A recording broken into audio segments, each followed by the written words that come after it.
Hello, hello, hello, hello. Welcome back to the Mistaken Identity podcast. I am Frank alongside David. David, how you doing today? Doing great, man. Now, have you been able to get outside? It's been kind of warm, kind of scary because we know that baseball season is usually freezing cold. But you been outside yet? Oh yeah, I went out for a little bit today, ran a couple errands, and yeah, this is the best part of March right now because once we get to the late March and opening day, we know what it is. Probably be snowing. So Oh, don't say that. I hate to say it, but it happens all the time. And that All the voice time. that voice that you hear in the background is our guest who's going to be here with us in a few minutes. But David, so today I accidentally got the vaccine today. I accidentally got the vaccine today. How did you accidentally get the vaccine? So, and as people get to hear our podcast, they'll learn more about us and what I do. But you already know that I recently transitioned jobs, and today was my first day at this new position that I'll talk about on a later podcast. But as I was walking home, I got a call saying, "Hey, we got one spot for the vaccine. Can you get here in 10 minutes?" And I'm like, "I'll be there in 3 minutes." Wow. So I actually got to go back, and I got the shot in my arm. I got the little sticker let me show you. For those of you that are watching on the YouTube or the video version, you can probably see a little bit of that little card there, but I did actually go ahead and get it. I didn't die yet. Don't say I'm that. still there. But I thought it was cool though, because not cool, but when you get the shot, they put it in your arm. I didn't feel anything at all. But they're like, you can't leave our presence for 15 minutes because we want to make sure that nothing happens to you. I swear to God. So I had to sit there with this timer in my hand. It was like I felt like it was a bomb, but it was in my hand counting down 15 minutes. And if nothing happened to me, and I'm kid you not, if nothing happened to me in that first 15 minutes, or there was no like reaction to it or whatever negatively, then I was released from their presence and I got to go. So it was the longest 15 minutes of my life. But I'm perfectly fine. I don't have any problem. I'm good. Well, we'll see once we get through the podcast. Hopefully, you won't start shaking or, you know, I don't know. Now, Good luck with that, though. Now, are you getting the vaccine? What's going on with you? Are you vaccine? Yes, vaccine? No, I don't know yet. What? No, You're not getting it? I don't plan on it, but I mean, I'm on the fence. I'm just thinking about it, weighing my options, and just trying to see. There's some good that's been coming out of it. Couple horror stories. I got people in the medical field that I talk to, so I don't know. So far, so good. I mean, but we'll see. I mean, maybe. I don't know. How about you, Sol? You know what? I probably will get it, just for the sake of my family. Um, I mean, I had COVID. I caught it last year, and it wiped me out pretty bad. But I didn't have all the symptoms that most people who caught it had. Mhm. Um, I did lose taste and smell, and it sounds crazy, but when you experience it, you're like, oh my gosh, this is weird. So I was gone for about like maybe 2 weeks, and I finally started getting it back. Usually people get it back right away, maybe a few weeks. Um, I still have some permanent damage from it. Wow. So like certain things I can't taste or smell. Um, for instance, like sodas, I can't drink them anymore, which I find as a plus because that's so much sugar. Um, Right. straight up, they taste like straight like chemical. Like I don't know what it is, like acid. It doesn't taste like soda. Not even the flavoring, none of it. Um, Wow. let's see. Another one was perfumes, candles. It took me forever to be able to smell that. And not only that, this sounds so crazy to say, but perfume and cologne smelled awful to me. Didn't even know. It didn't matter what it was, which cologne, which perfume it was.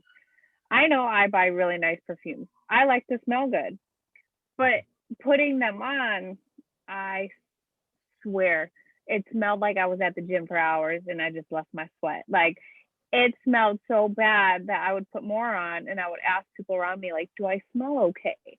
people say, yeah, you smell great. Why? And I'm like, I feel like I smell so bad. So I finally started getting that back. It's still slightly kind of off, but it's still there. Like it's still coming back. But it's crazy because I caught it in July. It's taken this long to come back, where I have friends who are 2 months without taste or smell. So honestly, it's really hard to, say like how bad or how good it's, it really is. I mean, I didn't have any fevers. I didn't throw up. I didn't have any chills or anything like that. It was really just taste and smell and headaches. I think that was the worst part, honestly. And then taste and smell was the headaches. It felt like 2 hammers on each side just pounding at it. Anything I took for it did not work at all. Wow. So I should. That was. Yeah. So I should probably introduce our guest. I didn't know she was going to be jumping in on this beginning topic. So, and those of you all that are new to the podcast, they don't know who she is. So let me introduce her first. And I am excited to have her. We have brought her on to talk on our second segment about the Oprah Winfrey interview. We're going to jump ahead and bring her on now.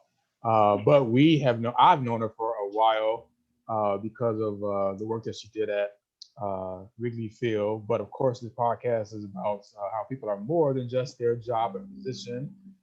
So you all heard her already, but please welcome the lovely Sol Garcia to the podcast.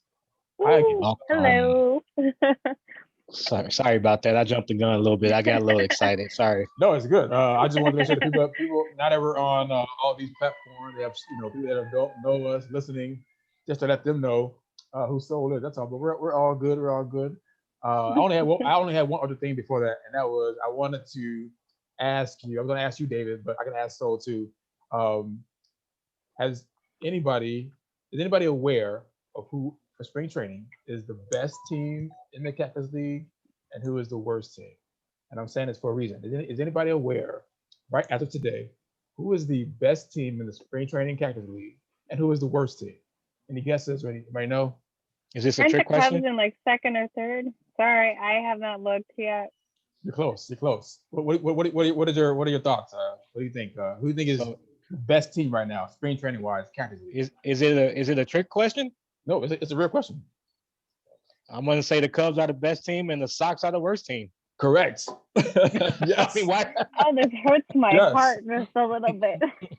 I would have never, if you would have told me that the first week and a half of spring training that the Cubs would be number one right now, I would not have believed it at all. Like, I don't know why I have this idea that they are not as good as I hoped that they would be, but apparently they're. Then again, it's kind of early. Hey, I'm telling you, we're gonna go places. I'm telling you, watch. I'm a little excited. I'm a little excited now that we're Milwaukee is third. So we're ahead of the Dodgers. Come on. So I mean, I'm kind of disappointed in the Sox being so low on the ratings. Me too. Because I feel like I've told you guys this because I'm a diehard White Sox fan, born and raised. Uh-oh. So when I joined the Cubs, that kind of threw a conflict in my family. But it's okay. It's okay. The Cubs know I'm a Sox fan, which is perfectly fine with me. But I have grown love for the Cubs after being there for, 3-4 years now? I think 3 years. I've grown love for them, so I can't hate on them. I can't say they suck. They're a good team. That'd be stupid of me to ever say they suck, honestly. But I'm a fan of Tim Anderson. Tim Anderson is right. He made me a fan of the Sox. Tim Anderson has made me a fan of the Sox. Like Anderson is an amazing player. I love Anderson. We got that 2016 World Series, but that we gave up that Eloy. Man, that he looks good. He looks really good. Does. So I don't know. They going places. Yeah, of course, Tim Anderson. Tim's a beast. So. They really built their team the last year and a half, especially this year. That's why I'm as shocked as I am with how low they are in ratings right now, because I expected a little higher with what they've done, but it's just spring training. Anything can happen this season. It's just gonna be a waiting game. Yeah, I mean, shoot. their preseason ranking is like what, third or fourth place in their division. I was kind of surprised by that. I'm like, really? Like that's no love for the White Mhm. Sox. Yeah, I well, know. hey, doesn't mean anything to April 1st, buddy. That's Yes, right. yes. I'm We'll just see. ready for Crosstown Classics. We'll see. And of course, on the flip side, the Grapefruit League, #1 best team, Miami. So we know that's all about. Really?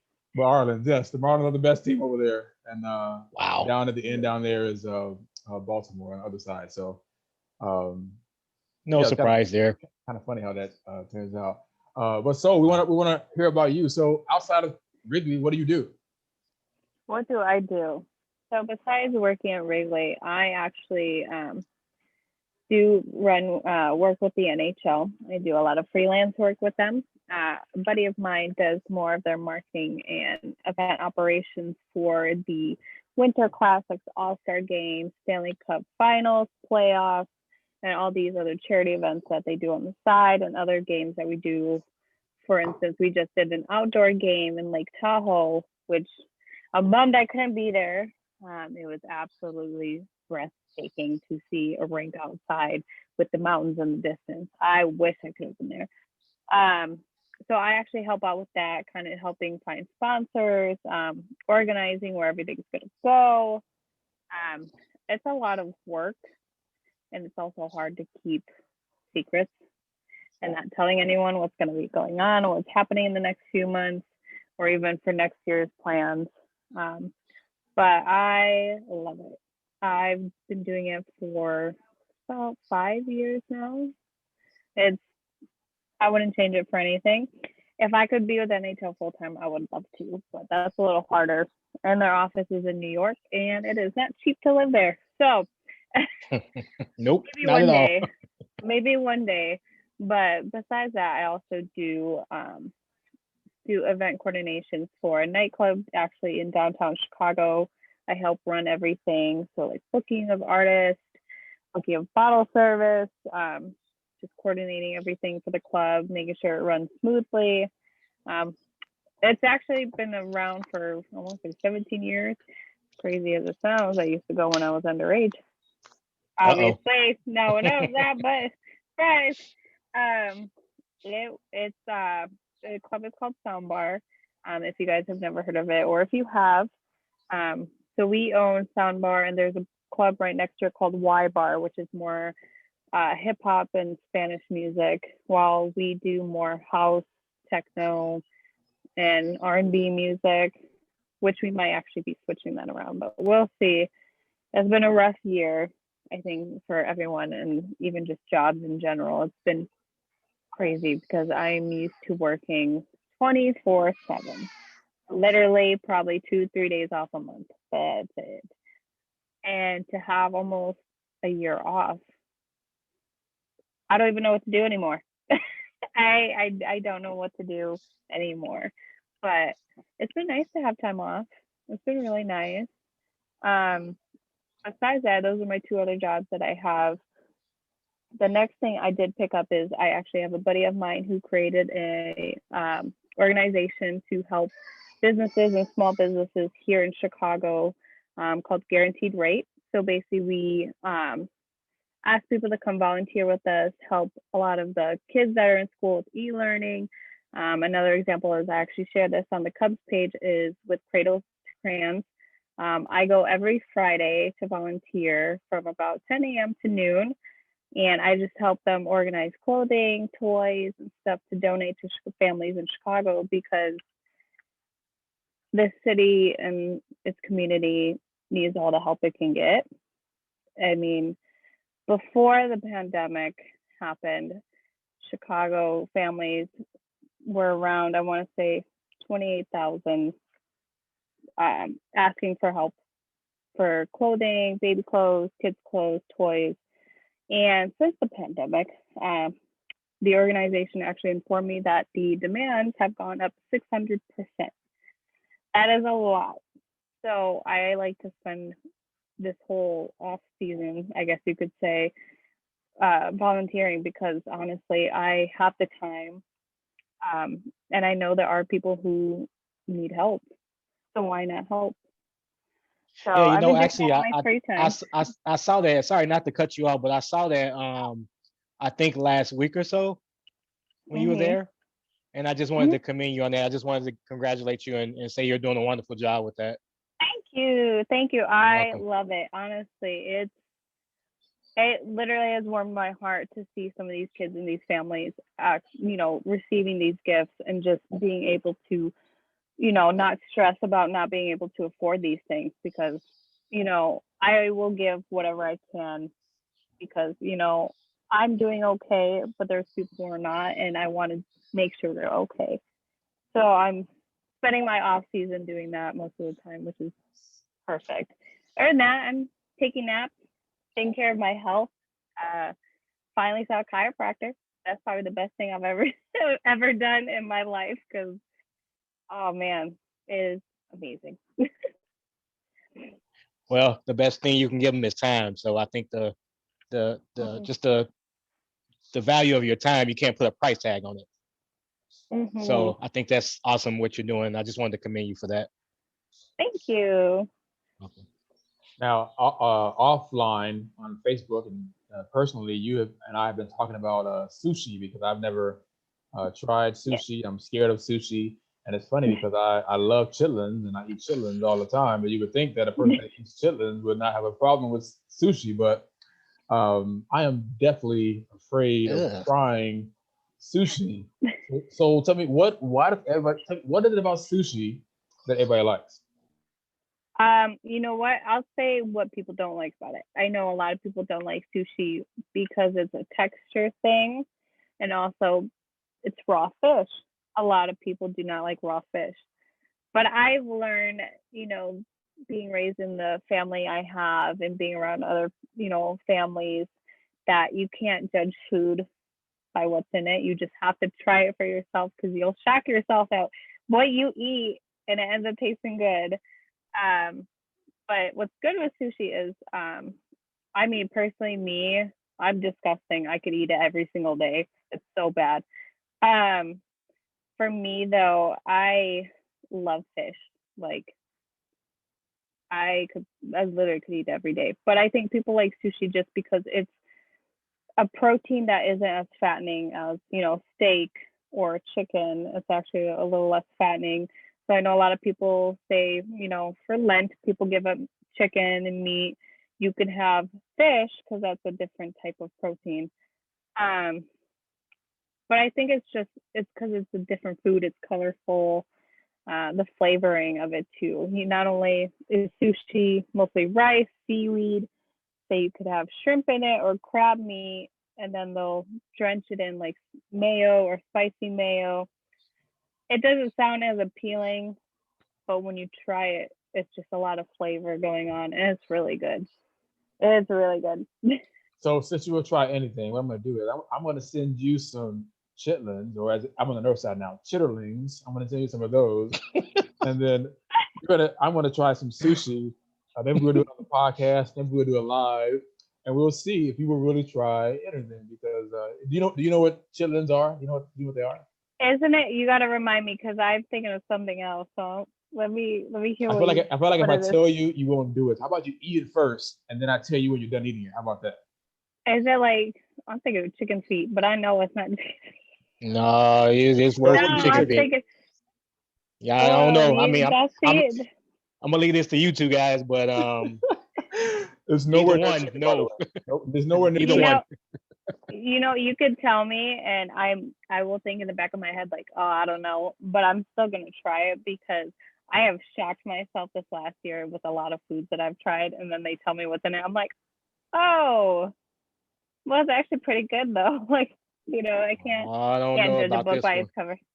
I don't know. So come on, tell me. Either you tell me, or I'm gonna send you some sushi that be as bad because there are different types of fish out there. All right, give it a drum roll. What is it, Frank? It's pig intestines.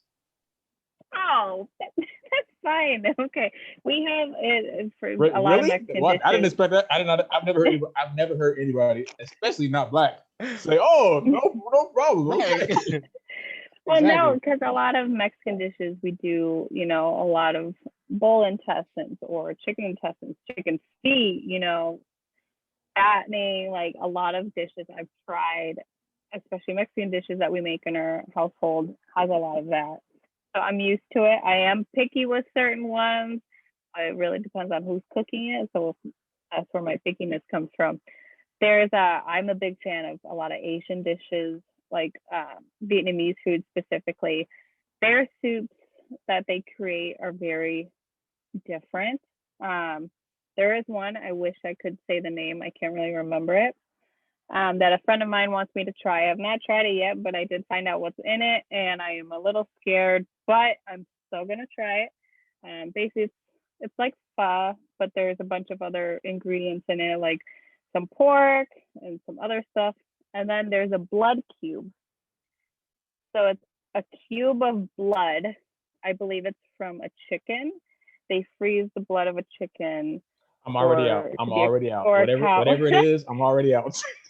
Yeah, No, you that's try it. that's a big So negative basically, on they that one. freeze it and it turns into like a gelatin, and it's in the soup, and the saltiness of it adds to the soup, and it's really good. And I have to try it because I'm willing to try anything now. I can't be too picky, but now I'm like, oh, that's very different. But I don't even like the taste of my own blood. So I know that I'm not gonna be good for that one.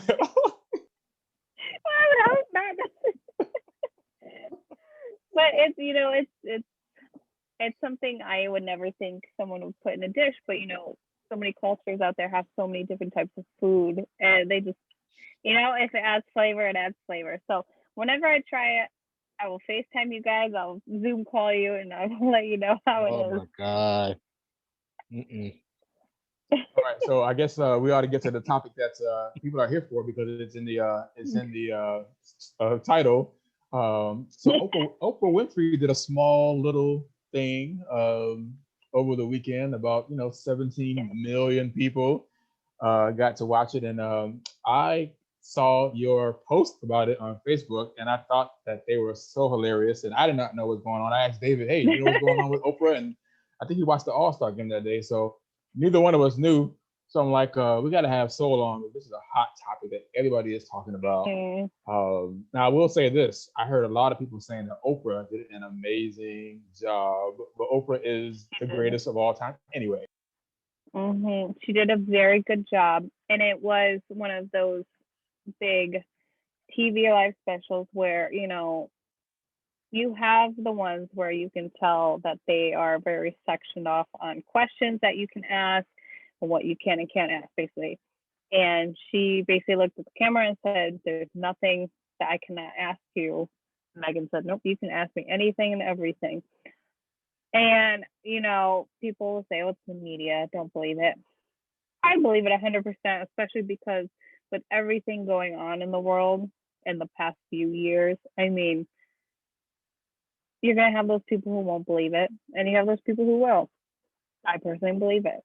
But it was a long 2 hours, a very emotional 2 hours, I personally would say, because I found myself even tearing up or getting really angry with the discussions that they were having.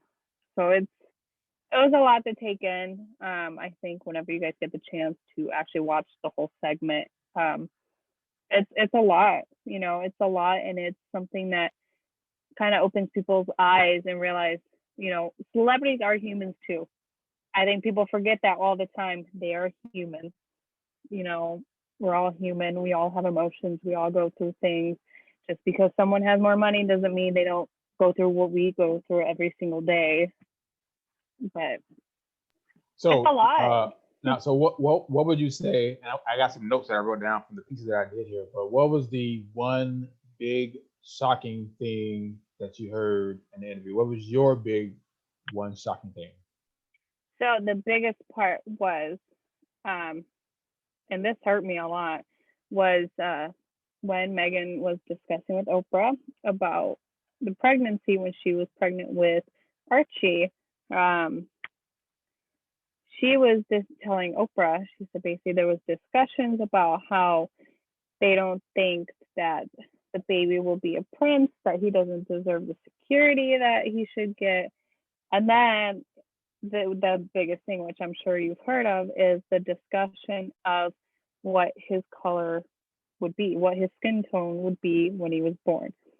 You know, And Oprah I was heard shocked. that, but when I look at her, and I mean, this is not this is not any colorism, but that's big in our Black community. But I'm sorry, but when I saw her, I didn't really think that, what were they expecting? Like a child the color of an iPad? Like, I mean, how dark were they afraid of this child being? Honestly, because she is very light skinned, and I think that's another thing is I think the royal family is racist. I think some members are, and it's just, especially in the world we live in, it is a huge thing where racism has now come out a lot more, and racists aren't as afraid to come out anymore, which is, it's scary. But I think that discussion alone, I mean, it shocked me. It shocked Oprah. She was like, "Excuse me, what?"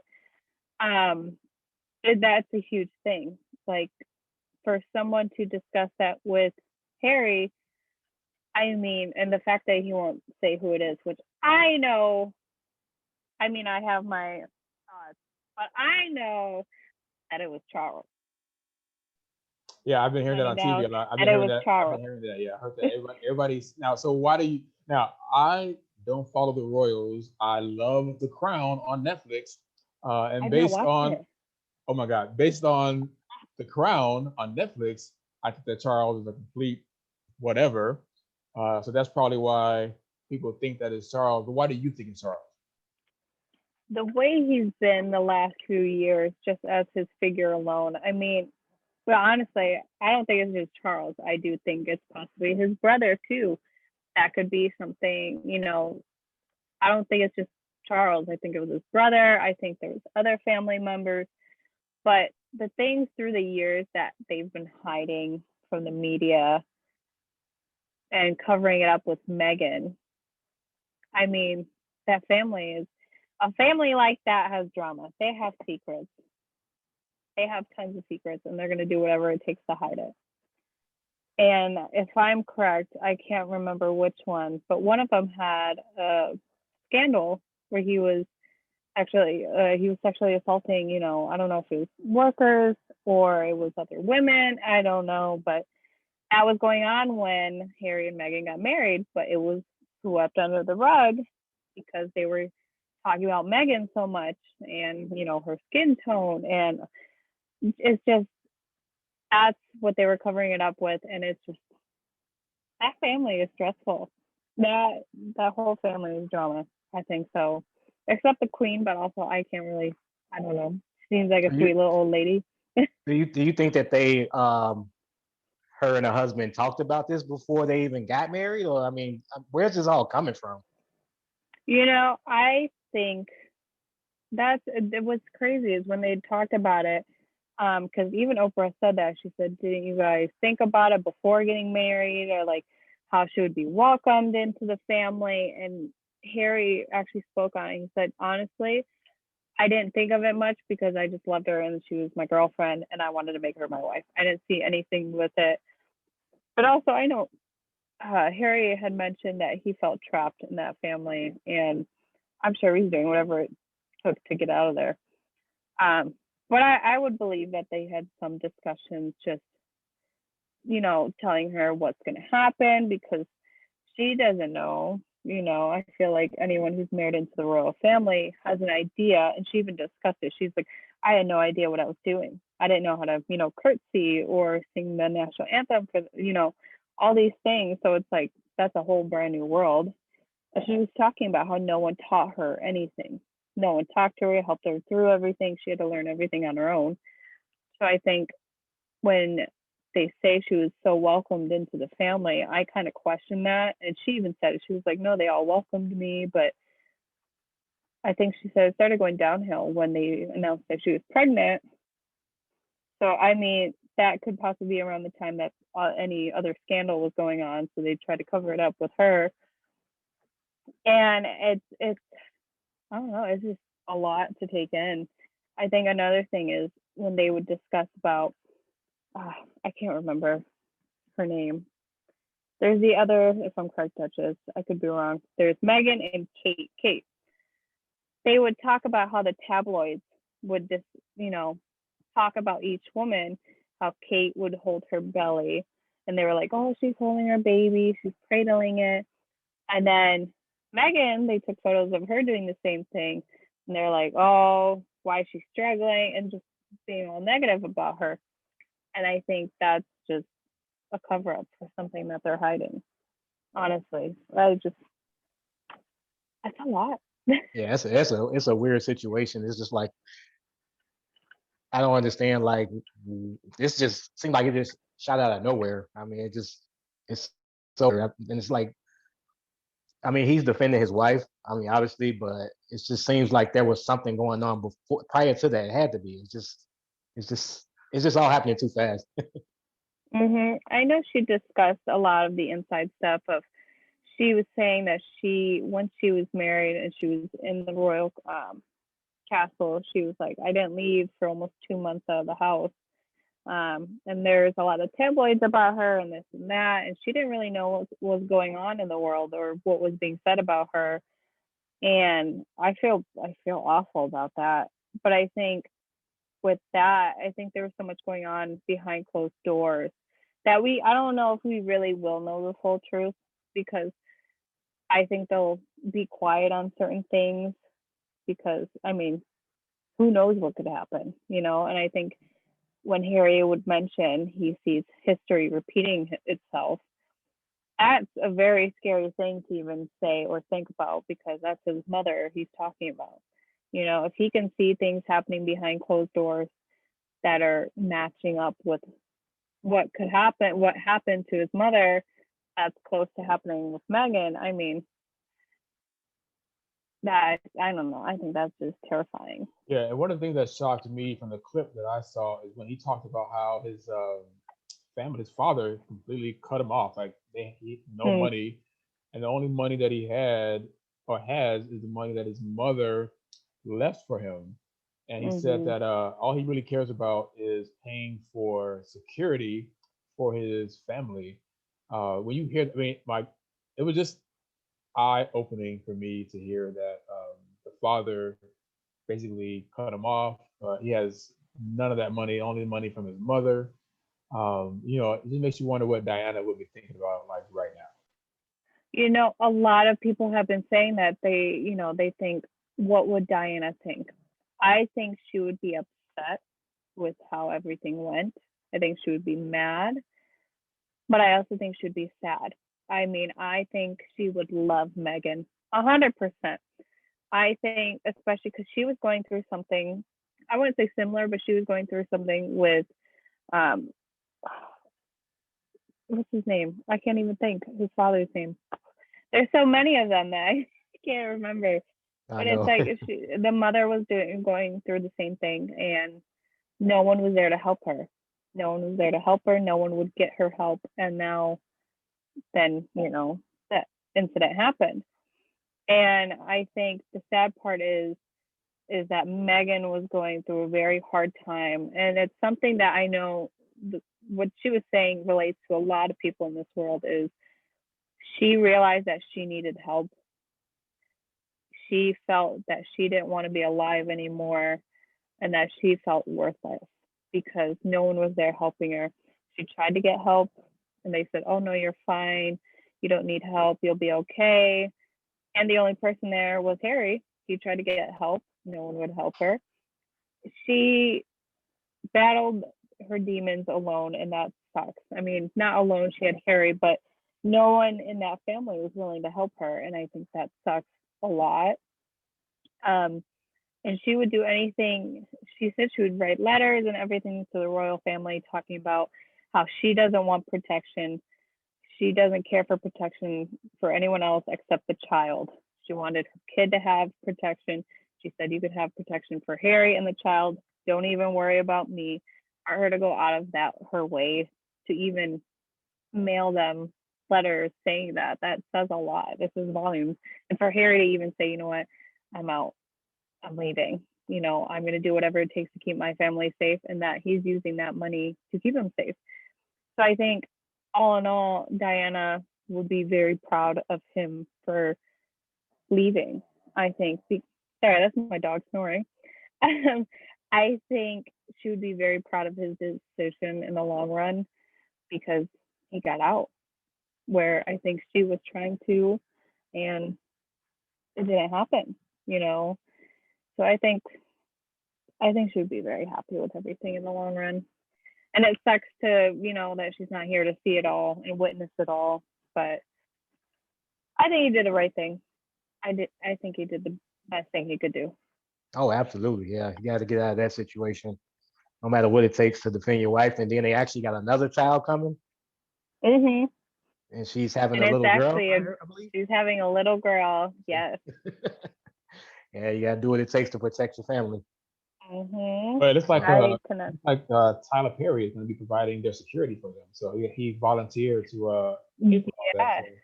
So that was So pretty cool to see. that was amazing. Yeah, that I thought that was the best thing in the world. And I saw some jokes and memes saying, you know, of course Tyler Perry would jump in, and I saw they would put little memes of Medea, the Medea witness protection, taking care of the Harry and Meghan, and I was like, oh, the internet is a crazy place. I swear they can make jokes out of anything. Brutal. Not bad. Very brutal. But he did a wonderful thing. Same with Oprah. I mean, those two, it takes a lot, you know, and for him to pay for security for them, amazing. Yeah, and you know, and you said Oprah, and I mean, and of course it's Women's History Month. I mean, my God, Oprah is, I mean, just the, I don't know, There's not even a word for Oprah. I think she must see TV. Still, her show has been gone for a long time, and today, to Mhm. this day, if Oprah interviews somebody, we all care. Mhm. Yep. Oh And yeah, it's true. She has her own channel now, I think, for specific like huge idols that she interviews, which is awesome. Yep. She's got a couple. She owned a couple networks actually. So I mean, that's huge, man. Anytime you can step into that spotlight, and you can just flip a switch and just say, hey, I want to interview you. We'll do whatever it takes to make it happen, and she does it. She gets it done. So props to her. Yes. Yeah, if you have Oprah and Tyler Perry on your side, I mean, my God, I mean, what? I mean, that's like, that's huge. Oh yeah. Mhm. Now the royal family did respond actually, and basically in their response to the interview, they said that they feel that their recollection of events is different than hers. So there was no sort of admit of guilt or whatever, and they prefer to discuss these things privately. So what do you think about their response? So Of course, they're gonna they're gonna respond that way and say things were differently. The thing is, no one's gonna actually know what happened. Honestly, there's always gonna be two stories to each side. You know, I wish we could have seen exactly what was going on, but we won't ever see what was going on. And if there was cameras, still nobody's gonna ever see footage of what was going on behind closed doors. But I think them wanting to talk in private, I can get it. It's a family matter. I think certain family matters shouldn't be aired on TV, but it's a little different when it's things like that, you know, especially in the world we live in. But also, it is Prince Harry. That is a huge thing. Of course, it's going to be out in the open and everything. I I don't even know what I 100% think about it. I'm not shocked, but also I'm curious to know what they have to say. You know, I think we're all going to be curious about what they want to discuss. Are they going to give them money now? Are they going to post an apology at all ever? Are they going to make a statement saying they never discuss about, you know, the baby's skin tone? Are they going to, you know, there's so many things that we can think of, but I think, I don't know. well, I have no I'm idea. almost positive that she is the queen of at least one or two places in Africa, isn't she? I mean, isn't she also the figurehead of? I know they have many places in the Commonwealth, but I'm curious to know those places in Africa what they think about the whole racism thing. Because if they're talking openly about the color of the child's skin being too dark, I wonder what those people in Africa that she is the figurehead for. I wonder what they think about that. Mhm. I did see a post actually. I can't remember if it was a London post, but they're saying a lot of um, African Americans that do live in the UK were saying that they're not surprised that that was a discussion that they had.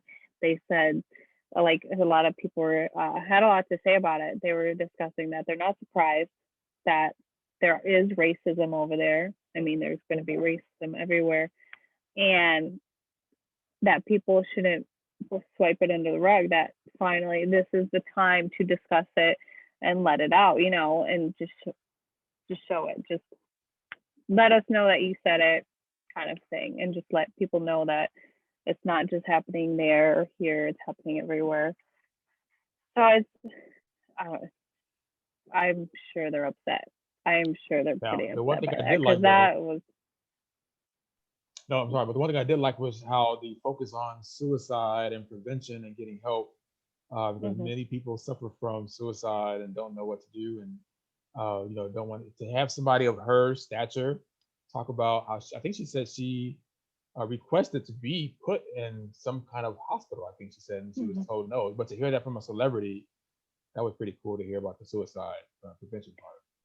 That's what I mentioned earlier, is her discussing that she needed help. That is really hard thing for a lot of people to come to terms, is to sit there and think about yourself and say, you know what, if you're in a dark place, you feel like you should not be living, you bring yourself together and say, you know what, I need help. That is a huge step forward. To be able to say, I need help, I'm going to go get help.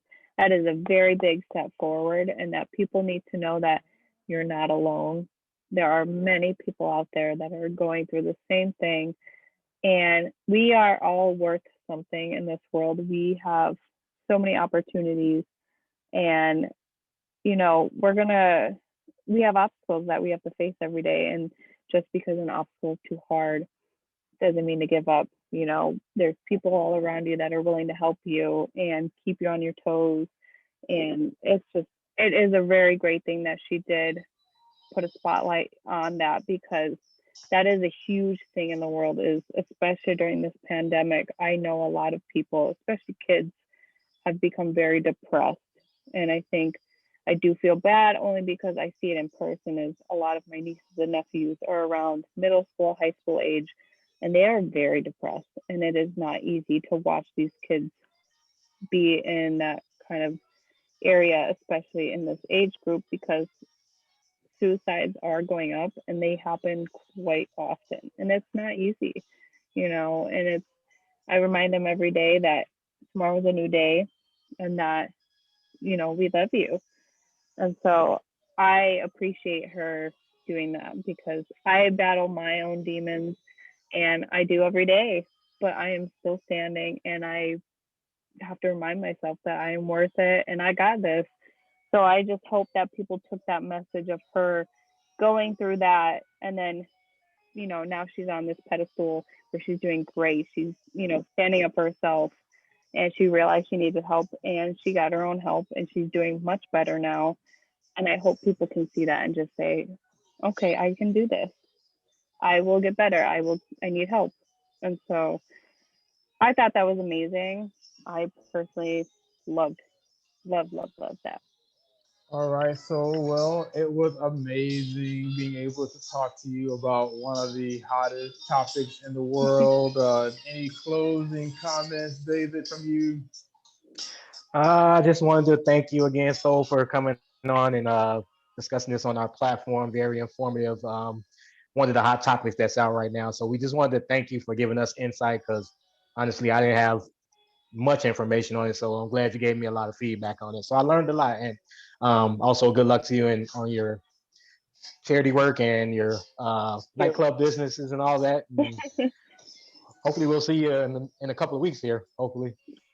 Hopefully. All right. Yeah. So I know you can dance. We're gonna dance it out. And for everybody else, I will see you all next time. Me and David will see you on the next episode of Mistaken Identity. All right. Thanks for having me, though. Thank you. It's awesome.